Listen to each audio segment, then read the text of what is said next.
of traditions that teach us to basically slow down and listen to yourself, right? And therefore, my wayfarer's journey is, wow, I know all these things, it didn't get internalized. Why? Wow, psychology got so far, but not enough. Why?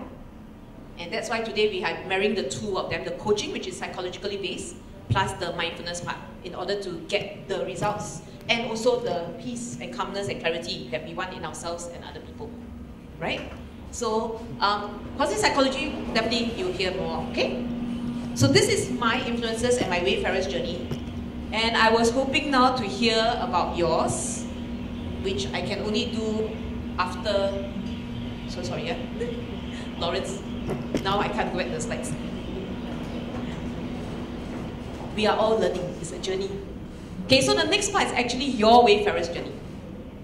If you can see that slide, but it's not a big deal. Basically, I wanted you to share, there you go. How did you find your way here? Because this topic is not a normal topic. As you can tell, we still are not the fad in Singapore. I mean, no one's breaking down the door to get in. So you are breaking down the door to get in, please come sit down. Okay, but the rest of us, okay? So find a group of two, right? And then just share how you got here. I'll now ring the bell and we come back in, right? So take about, I'll ring the bell for each type of person, so 2 or 3 minutes. Okay, so the reason why I decided to use this term, coaching for mindfulness, is to be very clear. I am a coach by profession. And one of the things I do in coaching is to help people go from one state to another state. And many people who are trying to be coaches or want to learn about coaching ask me about what is coaching, right? What is coaching? So I'm just saying, simply, coaching is moving from state A to state B. Right? So there's coaching for many things, like for dating, right? No date to many dates, coaching for many things.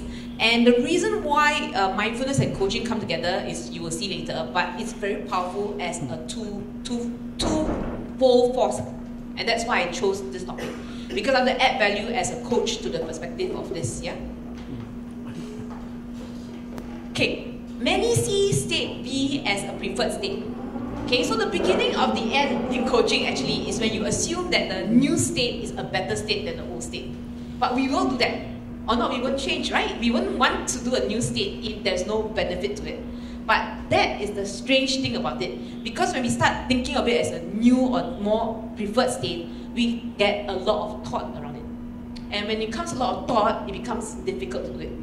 Okay, for example, if I say I want to be a millionaire or billionaire, right? And the preferred state is because, oh, that more money means something good for me.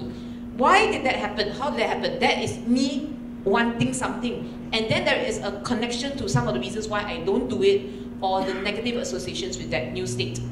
Right? So there's a preferred state thing, and I prefer not say it, I just say it's another state. Okay? Results is what you want to see, right? When you ask to get coached. Supposedly from A to B, the results is when I get B, that's a result. When I don't get B, I'm still at A, there's no result. Right? Something of failed results, whatever that calls that. Okay? Now, at the same time, results can only occur when there is a certain behavior.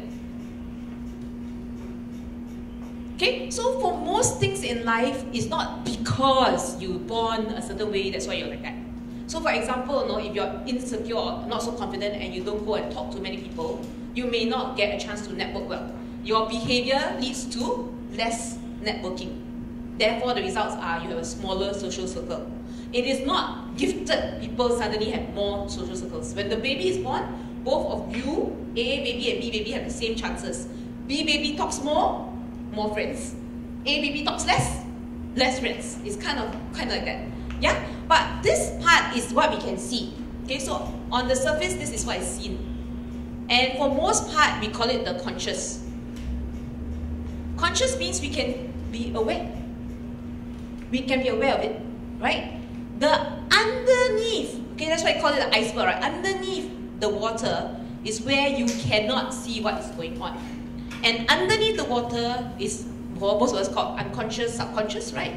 These things are going on. The values and beliefs of the person are totally at play.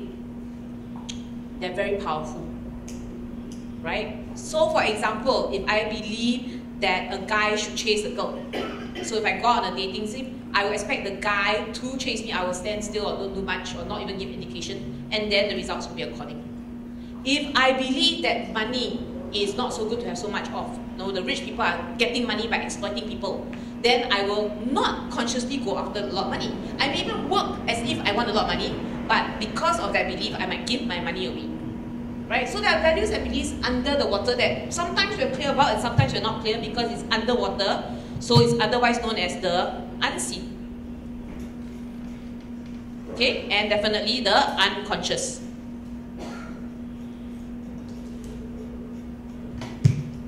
But this is still okay, because values and beliefs, we kind of sometimes say we are a certain value, we are a certain belief, we follow a certain religion, we follow a certain practice in life, our family culture.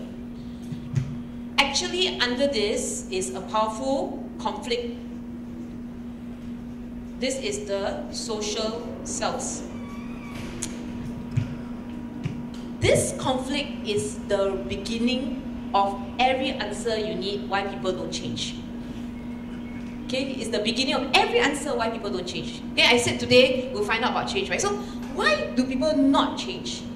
Even though they took on certain decisions in their life, right? They don't change. Underneath there are conflicts. Okay, for example, a man who is a husband, right? And also a father, and also maybe Catholic, and also maybe a very high achieving workplace person. All these are his selves, right? He's also a man, right? Okay. Let's say this man undergoes a divorce. There's a divorce in the situation, right? Now, he is still a father, but he may not be a husband anymore, right? But if he feels that this divorce also threatens his fatherhood, right? Because he doesn't see the children anymore, this is two parts of him that have actually supposedly what? Been erased from his life suddenly. Yeah? That's why in times of crisis, we end up being very strange because there's a lot of pain and suffering. Now, let's say he's Catholic, right? I said, would this removal of this situation, like being a divorce, good or bad for him? No. So, even though he may want a divorce, this is conflict. And then this is also a conflict because he doesn't know how to be a father to the children now. Can he still be a Catholic and be divorced? Can he still be a father and be divorced? Maybe he doesn't want to be divorced. And all these parts are basically having a big discussion and you don't know it. As a person, we cannot see this normally. And that's why coaching is such a powerful transaction or relationship. Many times I cannot see in myself the conflict that is very clear for other people to see. Because it oozes out subconsciously, right? Yeah? And that's why you all can see other people's, but they can't see it for themselves. Because it is so challenging. It's underwater, see, unseen. Yeah? So for example, in the workplace, a woman could be high achieving and she wants the job and she wants to get promoted. But at the same time, she has her desire to have what? To have children, right? And she wants to be a wife. And she's still at the workplace being a high achiever. Can you imagine how this will conflict? Conflict very powerfully. Conflict very powerfully. And that is why there's this dissonance, there's this conflict in themselves. And unless we help them be a bit more mindful of it, they will actually not move in the direction they say they want. So for example, they say, I want to be promoted. But every time they try to do a behavior that lets them get promoted, the other parts of them will pull them back down. Okay? They say they want to be happy now that they are single again. But then they feel guilty because, no, oh my goodness, I know I should have to try and work at a family or something like that. Something will pull them back down. So no matter how much they move forward in terms of behavior, they will get put back down by their underlying subconscious. This is what we do a lot of work in the school that I belong to, Behavior Coaching Institute, where we actually have different chairs for them to sit to talk through the different cells that are in conflict. Okay, and this is deeper than most skills coaching, because a skill coaching is say, come, I bring you out on a dating scene and you do dating habits. Yeah, I can pretend, right, to do a dating habit, but internally, if I am conflicted by the actual behavior I'm doing, will it be perpetuated? No. Will the change be sustained? No. Right? Now, I'm not going to talk about this because you all get it, all of you. I'm going to talk about the power of the mindfulness part, which is here. Underneath all of this is the 100% you or self. Because when we were born as babies, right, and you see a child, you see only a child full of potential. You see 100%. You say to a child, you can be anything. You know, you're amazing. Your gifts, God's gift. You've got strong spirit, whatever. You just say, wow, so amazing, right? Then the child takes on social roles. So at 3 years old, suddenly you tell the child, you're a boy baby, you can't do that. You're a girl baby, you can't do that. Oh, you're a Chinese baby, you can't do that. You're an Indian baby, you can't do that. Or you can do this because you're this type of baby, and you're this type of baby, you can't. So then suddenly the 100% potential becomes what? Limited. Not by the ability of the child, but by the ability of the child's version of what they can and cannot do. Right? And that's okay, because I'm not saying everybody should go around changing culture, changing nationality. No, no, no. I'm just being very aware that when they say that, when they cannot do what they want to do here, it's because here they said they cannot do it. And they are not mindfully and self-awarely able to see that. And that's where the mindfulness practice comes to play. When I do my work with my clients, I cannot talk to them about this until I remind them about this. And I remind them to come together in a mindful practice for themselves so that they can see this conflict arising or hear it in themselves. Right? So 100% potential means it is possible for any behavior. There should not be a behavior you cannot do if only it's a behavior. Right? If it's only a behavior, it's possible, right? It's behavior. Right? Making more money is just a behavior. Going and do something. Dating is just a behavior. Eating less is just a behavior. There is no good or bad. There is no magic trick. It is a behavior. When it's not done, it's because somewhere here there's a conflict. And ironically, there's no such thing as this as well. If you really spend a lot of time in the moment, as mindfulness teaches us, you will be very porous here. Porous means you will not need to have a separate self. You can choose yourselves according to the moment. Right? So the woman at the workplace who's trying to achieve high results in work, when she's at the workplace, she should be concentrating on work. Her mummydom doesn't have to turn on then. Right? But a lot of us cannot. Our mummydom or everything, fatherdom will ding, ding, ding, ding, ding, ding, ding in the background. Right? And then suddenly, you're not able to focus anymore. That's why the other person who have no children can do the work better and faster. Has nothing to do with ability, has a lot to do with you are not actually working at that point in time. Your mummydom voice, fatherdom voice, whatever voice came over and took. Right? Same. All these social selves actually are porous. It's a choice. We don't know that it's a choice. We think we have no choice. Versus a state. Okay, so you always say, hey, I see he's making some changes in life. Look, no, he's more able to whatever the new thing is, right? So your husband, your partner in workplace, right, say, my goodness, he's more able to be more hardworking. He's able to clean the kitchen for me or whatever, right? Something that you like him to do more of, right? Even your colleague. But then it's only that time. After that, gone. It's no longer happening again. What happened? How come one time? Because what happened was there's a state he got into which he couldn't do it. He can do it. He knows how to do the behavior. It's not a trait. A trait means you're always doing it. It's almost second nature. It is your character, your personality type.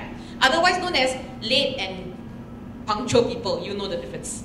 The punctual people who are punctual will always almost be punctual. It's almost like you can't stop yourself. No, I've always seen this. No, you can't stop yourself. And the late people will just be late. Right? And once in a while, the late people might be on time, right? But that is not a change in behavior, people. Be very aware. That was a state. Okay? Your boss, most of the time, not very nice in the way they speak. One time, very nice. State, not trait. Okay? How come? It's not that they can't. They don't know how to make it a trait. So the neuroscience of this coaching and the mindfulness will help you rewire your brain and other people's brains to make it more into a trait. Now in coaching's arena and the personal development world, a distinction is one of the best things to get. we call it insight. So distinction and insight will be words we come up often. You were doing something with this person or situation forever. You were always doing it this way, this way, this way, this way. And then one day you realize, oh. Yeah, you see, you all can get it. The O part is the O. It's the, suddenly you see it differently. For why? Because you have this distinction. So I can share one of mine because it's easier. I have a tendency to mentor everybody because I came from a teaching background. So I teach, right? I taught before. So when I first came out to work, right, I work a lot of times and I work with a lot of young people. And what happened was, in the end, I ended up becoming their teacher rather than their friend, right? Or not an equal, no, it became like I was still teaching them. And I was like, why will we have this relationship where, you know, they're dependent on me, they're asking me all these questions, they're not doing the thing by themselves, and who's to blame? I was dancing the teacher dance. So I was dancing the teacher dance, they dance the student dance. Right, it's a two-step. If I can only do, they will do back. I said, but it didn't strike me because I was so used to my what? Trait that I couldn't undo it.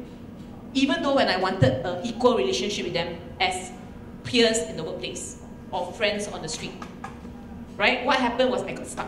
So the thing is, these distinctions are after you are calmer, clearer, you can see one thought from the other thought and go, oh, this one is not a real thought that's good. This one is better, this one's a bit weird. That's what we are looking for when we do mindfulness. Yeah. So that's why I think most of the times it's not that we don't know how to change. We all know how to change and we know how people change. We just don't know how to do the mechanism. So we're going to talk about the mechanism now. But I'm going to just summarize because you really did get it. Okay? If you just look at this example, A moving to B. Firstly, you need to be ready, right? So you need to know yourself. And that's because a lot of the social conditioning outside tells us we want to go to B, but actually we don't. Okay, and then a lot of people spend a lot of time trying to get to B, and then very disappointed when they don't get to B, and they say, oh, it can't be done, I can never change. That's because you don't want to change.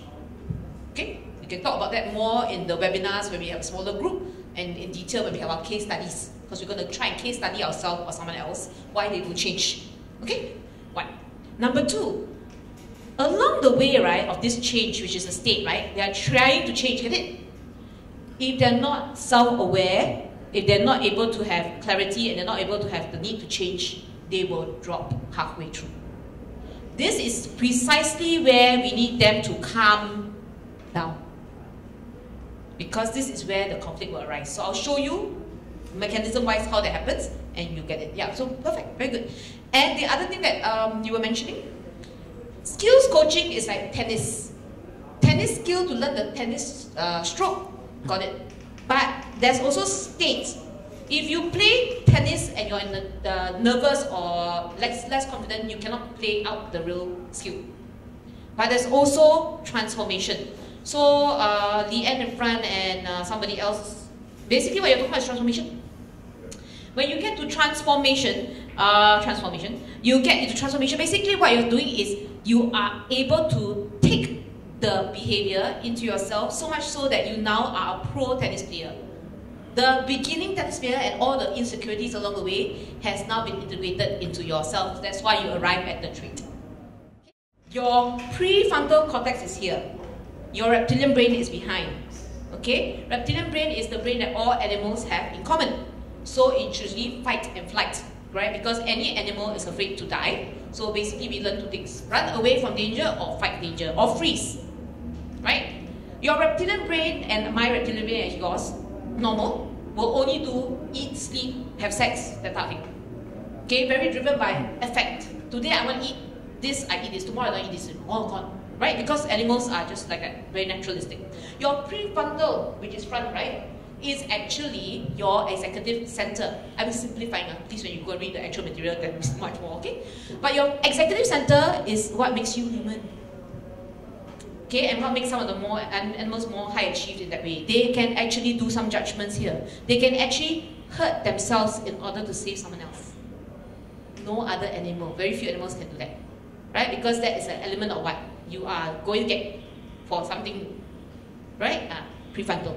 Now, amygdala, right, is in the middle here. It's the place that you sense danger. So this is where, when you are changing towards the direction you want to go, right, the direction you want to go, along the way you will sense danger because your social self is under attack. There's no attack, nothing has happened, right? But your social self is under attack. Okay? So for example, if I start a new career, and now I'm in my 40s, right? So if I start a new career, and then I start from scratch, from the bottom again, then all the time before I was at a certain level, right? So now in Singapore, let's say you see me as a waitress suddenly, right? And then my students from before come and see me and I'm serving them food. There's no harm in this behavior, right? It's serving them food. I'm a waitress. It's a very noble job. But very possibly, right, because of the social phase in Singapore, because of my own belief systems, what happens? I'm under attack. Oh no! They will look at me and they think I'm not worthy, something's not right, I better hide from them, oh my goodness, blah blah blah blah blah blah blah. And this is exactly when the amygdala gets hijack you from the moment. So sports people are the same. When they are going to do the tennis match or anything that's major, right? They know they can play the sport. But at that moment, if they look at their competition and they go, oh no, I'm going to beat someone, national television will watch me and fail. Hijack. So essentially we hijack ourselves. Right, if I tell the person to change and the person has a little bit of a heart attack going on as he's changing, would that help the person? No. The person needs to be very open and very willing to change. Right? Do you know when I teach yoga, right? Because I taught yoga before. You know that the body is very subtle. Supple means you can bend, you can do many things, you can. But suddenly in a stressful situation, when you ask the man to bend a bit further right down, right? Suddenly they all stiffen. You get stiff your body. How? They can't bend then, right? You know why they stiffen? Not because they cannot, because suddenly they freak out. You're gonna break me somehow. No, you cannot break. But in their head, they break, right? So they become a... So you are all doing that to yourself all the time by being very stressed by the thoughts. Now, why are we so negative? 80% of our thoughts are negative. It's a negativity bias. Again, proven, right? Psychology-wise. Why? Because we are animals and we expect your boss to kill you accidentally on the way to work or after work. You expect your wife to shout at you even though she hasn't shouted at you yet. You predict the negative thing first. It is a good thing, it helps you stay safe, but unfortunately in the modern times we are trying to be too safe and instead we are causing our own headaches and hurts. Okay, so the migraines we have another this. Okay, for example, right, the project is not due yet. But because you see the project impending, right, you are stressing yourself out before the project arrives. Okay, so this is the project. The project deadline is coming. Obviously, you should be worried, right? There's maybe 1 week, 2 weeks. Yeah, I understand. Correct. But the mindful person is able to see the project, know it's not here yet, keep doing the behavior of getting the project done, but not freak out. The not so mindful person will see this and go into the what? Which means I'm hijacking myself from doing the behavior. Then what happens? Doesn't get done. And then as it approaches, you get more panic. And it gets worse. Right? So this is the challenge that we're having. We are actually creating our own fears. So when I work with coaching, right, I ask them to be able to see the B they want, do some of the B behaviors, and they become so comfortable to be like B that the thoughts have moved over to B and they become B. They cannot become B if they stay in A because every day all of you think 90% same thoughts every day. Why? Because that's what it is. The brain is a machine. Your brain is like a computer, okay? You put in the data, it can only repeat back the same data. It cannot suddenly come up with new data. That is why we go traveling. Right? Always go traveling. Why? Try to shock our brain into waking up. When you all go traveling, you're all so excited, right? Why? Because, oh, it's so new, so different. How so exciting. Yeah, it's actually new and different every day on the road in Singapore. You just don't see. Because 90% of you is only locked into, if it's like that, I go here. If I go to this place, I eat here. Then if I go to that place, I only eat there. Then I go home this way. Okay? Because it's your computer want to it's a GPS law, it makes the easiest route for you, even though that route may not be the best. Sorry, take a deep breath.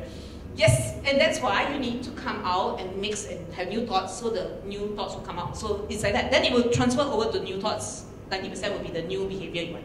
That's how it works. Yeah.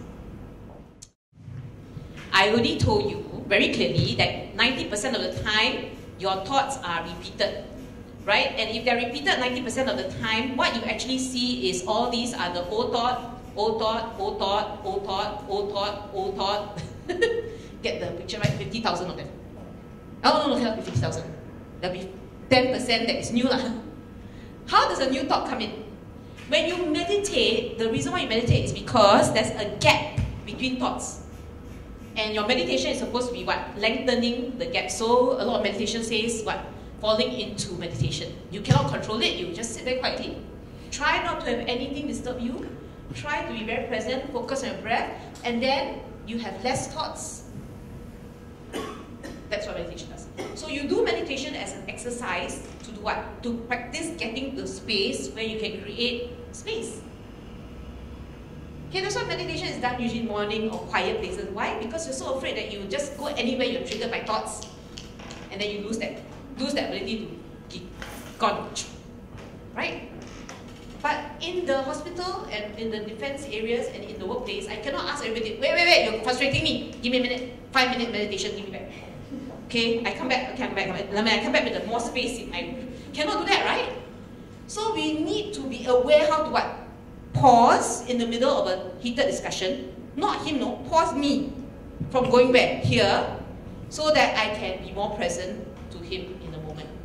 I need to watch myself as I go into haywire to take a deep breath and clear a space for the new discussion and clear my emotions. That's why you need meditation first to practice this. So you can feel the difference. So without that muscle developed, you don't even know how to use the muscle. I just could feel when I was more busy in my thought. I could feel it more clearly than ever before. Because now I know the difference. I had that slight taste of the difference. And I also had my first, I'll call it my out-of-body experience. But my first experience when there was a conflict, and instead of going straight and fighting the conflict, I actually saw myself come up here, out-of-body experience, see the person I don't like, see myself, and go, how interesting! Right? And that's called detachment in some words, observer, third-person perspective. I was able to neutralize my own behavior by stepping out from being the agent of conflict. Now, after that, no more, no? One more time? Now, there's no other moment. I knew what's going to do that. I hope it don't break. You know what I mean by now? Now. So when we concentrate on your breath, is to do exactly that. Be in the no body. Start again. This is the most powerful thing you will ever need to tell your client or yourself. That in every moment, you can change. Because in the next moment, I can start a new behavior.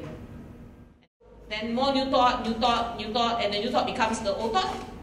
And this is where the new behavior will start to arise. This is state B. You will have moved to B. You were at A.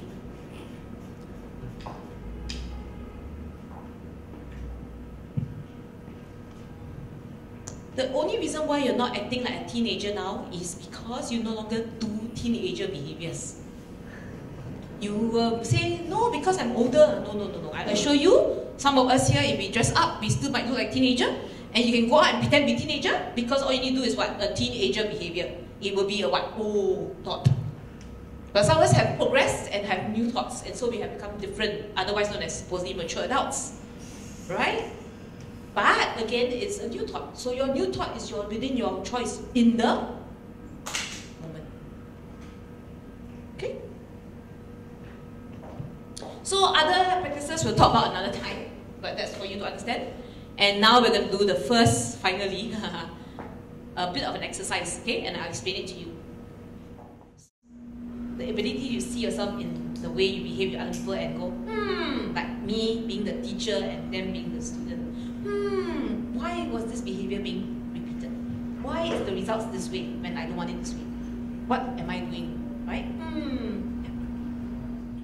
Watch the last Olympic Games. You should watch the Korean gymnast, the male gymnast.